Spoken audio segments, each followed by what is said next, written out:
کوئی بھی کام ہو، ایک مسلمان کا طریقہ کار یہ ہونا چاہیے کہ جب میرا یہ دعویٰ ہے کہ اس کائنات کے اندر سب سے عظیم اخلاق کے مالک جناب محمد مصطفیٰ صلی اللہ علیہ وسلم تھے، رب العالمین نے آپ کو سب سے اعلیٰ اخلاق پر فائز فرمایا، آپ کی تعلیم یہی ہے، خیرکم خیرکم، لوگوں تم میں سب سے بہترین لوگ یہ ہوتے ہیں جن کا اخلاق اچھا ہو۔ یہ اخلاق صرف اپنے گھر کی حد تک نہیں، صرف اس مسجد کی چار دیواری کی حد تک نہیں، بلکہ ہر میدان کے اندر آپ کاروبار کر رہے ہیں، آپ تجارت پیشہ ہیں، آپ تاجر پیشہ ہیں، آپ کے پاس گاہک آتا ہے، لیکن آپ کا رویہ اس کے ساتھ ایسا ہے۔ نبی کائنات صلی اللہ علیہ وسلم نے فرمایا تھا اپنے صحابہ کو، میرے صحابہ الا اخبرکم باہل النار، کیا میں تمہیں جہنمیوں کے بارے میں نہ بتاؤں؟ فرمایا کل عتل جواز مستکبر، فرمایا وہ انسان جو بڑا سخت مزاج ہے، بڑا اکڑ مزاج ہے، اور اس کے اندر تکبر موجود ہے، اپنے کاروبار پہ بڑا ناز ہے، اپنی مال پہ بڑا فخر ہے، اپنی جو پروڈکٹ ہے یا چیز ہے اس کے اوپر بڑا بھروسہ ہے، مجھے کسی کی کیا غرض ہے، لوگ میرے پاس چل کے آئیں گے، رویہ ایسا ہے، آنے والے کو دھتکار رہا ہے۔ میرے پیارے بھائیوں، اللہ کے نبی کا تجارت کے اندر طریقہ یہ نہیں تھا، بلکہ اللہ کے محبوب نے دعائیں دی اس انسان کو، فرمایا رحم اللہ امرأ سمحا اذا باع سمحا اذا اشترى سمحا اذا اقتضى، فرمایا اللہ رب العزت اپنی رحمتوں کے دروازے کھول دے اس انسان کے لیے جو چیز بیچتا ہے اس میں بھی اچھا اخلاق پیش کرتا ہے، اچھا رویہ پیش کرتا ہے، بڑی نرمی سے بات کرتا ہے، آنے والے کو مسکراتے چہرے سے ملنا، تبسمک فی وجہ اخیک لک صدقہ، آنے والا اس سے مسکراہٹ سے آپ ملاقات کر لیں، اس نے آپ سے کوئی چیز لی نہیں، آپ نے اس کو کوئی چیز دی نہیں، صرف آنے والے کو آپ نے مسکراتے چہرے سے مل لیا، استقبال کر لیا۔ نبی کائنات صلی اللہ علیہ وسلم کی زبان نبوت سے گارنٹی، فرمایا تمہارے نامہ اعمال میں اللہ کی طرف سے صدقہ لکھ دیا گیا، الکلمۃ الطیبۃ صدقہ، مسکراتے چہرے سے مل لیا، اللہ نے صدقے کا اجر دے دیا۔ اب گفتگو شروع ہوئی، فرمایا الکلمۃ الطیبہ، نبی کائنات صلی اللہ علیہ وسلم فرماتے ہیں اچھے انداز سے بات کر لینا،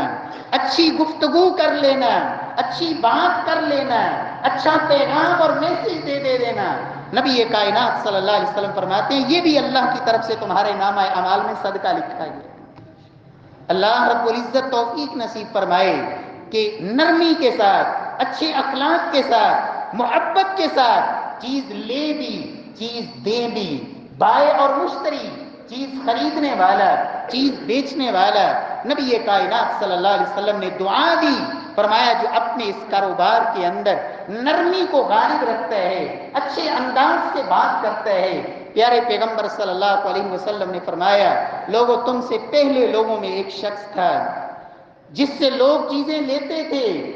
اور وہ اپنے بیٹے سے کہتا تھا جو چیز لینے والا آئے تنگ دست ہو، فوراً نہ دے سکتا ہو، کچھ مہلت دے دینا تاکہ جب اس کے لیے آسانی ہو وہ ہمیں ادائیگی کر دے۔ فرمایا جب وہ کوئی ایسا آ جاتا جو اتنا تنگ دست ہوتا، اتنا ضرورت مند ہوتا، اتنا محتاج ہوتا کہ وہ کچھ دے ہی نہیں سکتا، جو لیا ہے وہ واپس کرنے کی طاقت ہی نہیں رکھتا، فرمایا وہ شخص یہ کہہ دیتا اپنے بیٹوں کو کہ اسے معافی کر دو، اسے چھوڑ ہی دو، شاید اللہ ہمیں بھی معاف فرما دے۔ جب دنیا سے رخصت ہوا فرشتوں نے کہا اللہ رب العزت کی طرف سے پیغام آیا، میرے بندے کو خیر کا کام کر کے آیا، زندگی کے اندر کوئی نیکی کر کے آیا، کہا یا اللہ کوئی نیکی نہیں، کہا گیا دیکھو کوئی تو کر کے آیا ہوگا، کہا کوئی نیکی نہیں کر کے آیا، مجھے نہیں یاد کوئی نیکی کی ہوگی۔ اللہ رب العزت کی طرف سے پھر کہا گیا، جب تیسری دفعہ کہا گیا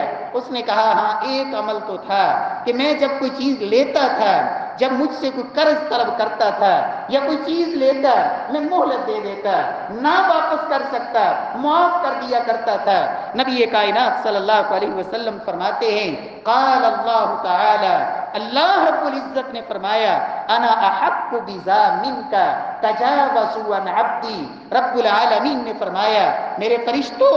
میں زیادہ حق رکھتا ہوں کہ میں اسے معاف کروں، یہ میرے بندوں کو معاف کرتا تھا، میرے بندوں کے ساتھ نرمی کرتا تھا، آج میں نے اس کے ساتھ بھی وہی نرمی والا معاملہ کیا اور اس کی زندگی بھر کے سارے گناہوں کو معاف فرما دیا۔ رب العالمین توفیق نصیب فرمائے۔ اس لیے آپ کی چیز بڑی عمدہ ہے، پوری مارکیٹ میں کسی کے پاس نہیں، لیکن اپنا اخلاق نہ خراب کیجئے، اپنی زبان سے نکلنے والے کلمات اور جملے وہ ایسے آپ نہ بولیں جو اگلے کے دل کو زخمی کر دیں، اگلے کے مزاج کے خلاف ہوں۔ میرے پیارے بھائی، چیز دیں یا نہ دیں، معاملہ کریں یا نہ کریں، لیکن اخلاق اچھا ضرور رہے، اس لیے کہ اسی بات پہ کائنات کے امام نے فرمایا تھا لوگوں سب سے زیادہ اللہ کی جنت میں جس عمل کی بدولت لوگ رب کی جنت میں داخل ہوں گے، تقوی اللہ و حسن الخلق، ایک اللہ کا خوف اور ڈر اور تقوی ہوگا، اور اس کے بعد دوسرے نمبر پہ فرمایا وحسن الخلق، سب سے زیادہ اللہ کی جنت میں جس عمل کی بدولت لوگ داخل ہوں گے وہ اچھا اخلاق ہوگا۔